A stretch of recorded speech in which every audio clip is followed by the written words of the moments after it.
Hello, Galaxy. I'm Chris Pirillo, and you're watching the Locker Gnome Daily Report, or TLDR for short, being recorded live, streamed on Twitch.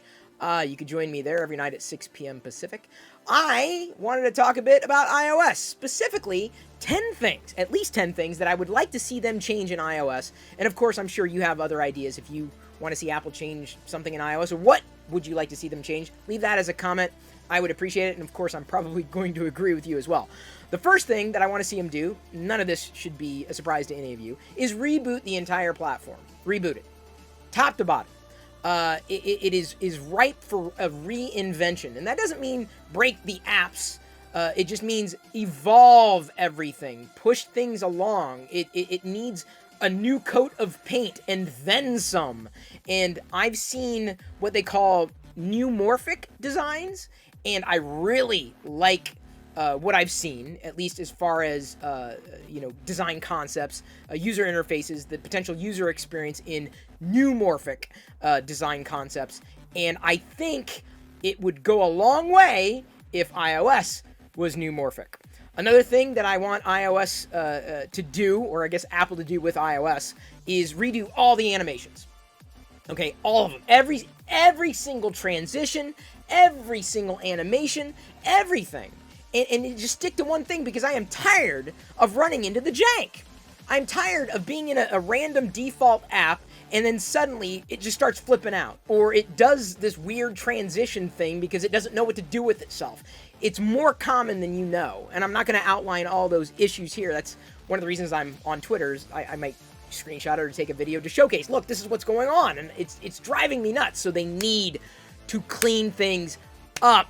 The third thing I want Apple to do with iOS is enable third-party launchers, and I think this is doable, and they're kind of moving that direction with the app library, even though it's not really a third-party launcher, but they're giving people a different way of getting to their same apps without having to organize them. So I think the app library is a great idea for a lot of people, but I'm talking about the ability to let developers reinvent how people interact with the apps or the data that exists on iOS, and opening up that to a new type of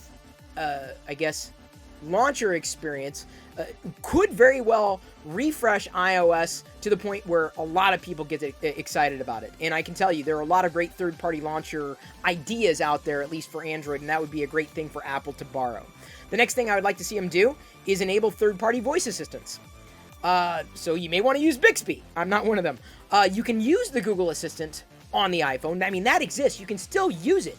But to be able to hook into the system differently, so that way I don't have to rely on Siri, because I know it's not going to get the job done. Yes, I could have a shortcut to Google Assistant, but at least allow me to remap when I invoke the digital assistant to a digital assistant of choice, if only to spur on competition, right? They let you do things with browsers, even though it's all running Safari underneath. That's a completely different story, and I'm not so sure I disagree with Apple's approach to that. The next thing I want Apple to do with iOS is rework notifications completely. I mean, this is a part of the whole reboot thing, but notifications have not been great. They're just not. Whether we're talking about the way they're managed, the way they're handled, and I don't just mean changing the icons so that they're bigger. I mean, make them usable. And they're not anywhere near a good user experience today. Back in the day, we didn't need much, but nowadays, we need a little bit more from notifications. We need them to be more actionable than they are. And you don't have to look very far for inspiration for how notifications might be. So I feel that it is a frustration enough for me with iOS and notifications right now that I pretty much turn them off. So I'm not exactly sure that's what they want me to do, but I don't even want to bother with them because they're just so horribly managed, and the animations are janky, and I can't do with them what I would like to do with notifications, and they just stack up. It's just not. They're not what they need to be. Okay, so that's the next thing, or the thing that the next thing that I want to cover is turning on multi-app for larger screens. Now, this exists on the iPad OS, and I'll get back to iPad OS in just a moment. But it kind of shocks me that despite having these larger screens on the iPhone Pro devices, these very elongated screens, they should be able to handle 2 apps at once. And I can give you a practical scenario. When I record my motivational, inspirational quotes every morning, the 15-second clips that I upload to my YouTube advice channel, TikTok, LinkedIn, Twitter, Facebook, Instagram, I post these 15-second video clips every day, every morning. And I use an Android device, split screen, because I keep the quotes on top, either in Keep or from Pinterest or wherever. And then on the bottom, I just use a camera app. So I don't have to memorize what it is I want to record. I've got my script right there, and I can do it from the phone. Why iOS can't do this is beyond me. Now, this is probably a very simple lift, or at least more simple for Apple to do than, let's say, rebooting the entire system design. I'm just giving them a wish list. I'm giving you a wish list. That's it.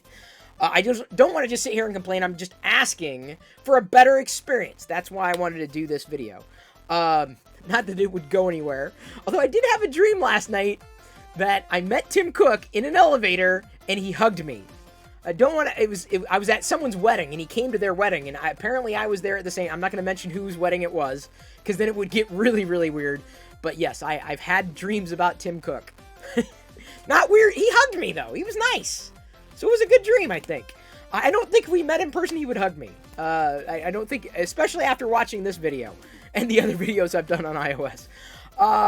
The next thing I would like to see Apple do with iOS is give options for system experiences. So, let's say task switching, for example. Right now, you just get it out of the box. It's these sheets, these screenshots, these vertical screenshots, and scrolling through them is just kind of tedious. And what I discovered in being able to modify my task switching view on Android is that by shrinking them down into capsules, I'm able to find the app much more efficiently, quickly, swiftly.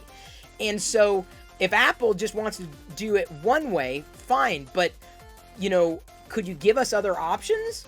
Because you may actually improve productivity and speed things along. Just give us the chance to interact with that device differently. And I'm talking about the maybe not navigation, maybe not transitions, but specifically areas that are prevalent throughout the entire platform or general usability that could stand some modification and could allow for one toggle or another to potentially streamline the experience. Because honestly, I don't like the task switching on iOS at all. I mean, I don't use it. I mean, it's just easier for me to find an app icon or launch it some other way, like through Spotlight, than it is to use the task switching system, because it's too much. It's visual overload, right? And for a system that should be straightforward and clean and uncluttered, I feel that would speed things up. I like Apple to decouple app updates from system updates. That's something that I think could, keep me engaged throughout the year. Dropping features is awesome. I don't mind that. I don't mind them trickling out features with system updates. That's cool. But I'm talking about specifically the apps that they have in there by default. I don't think that should all be just bundled up and released at one point in a year. Like, give me features throughout the year. Do that incrementally. I'd be happier. Another thing I would like to see is breaking iPad OS out from the iPhone metaphor. Meaning, I don't want I'm tired of the iPad looking like a big iPhone. I'm tired of apps looking like big iPhone apps. Like, the iPad needs something, and what it's got right now ain't it. And the iPhone needs something, and what it's got right now, for me, ain't it.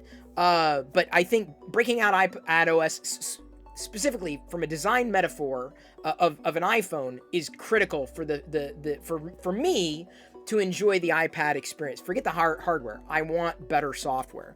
And then the last thing that I would ask of Apple to do with iOS and really with everything is get back to focusing on software polish and quality control. I don't care about app crashing. Fine, that's going to happen. I mean, work on the spit and polish of what you've got, then add features.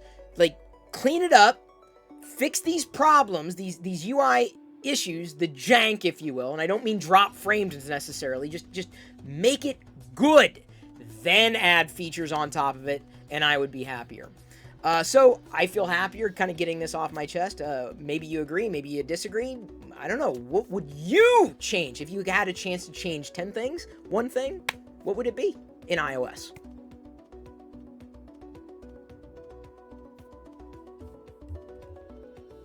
And that's that video.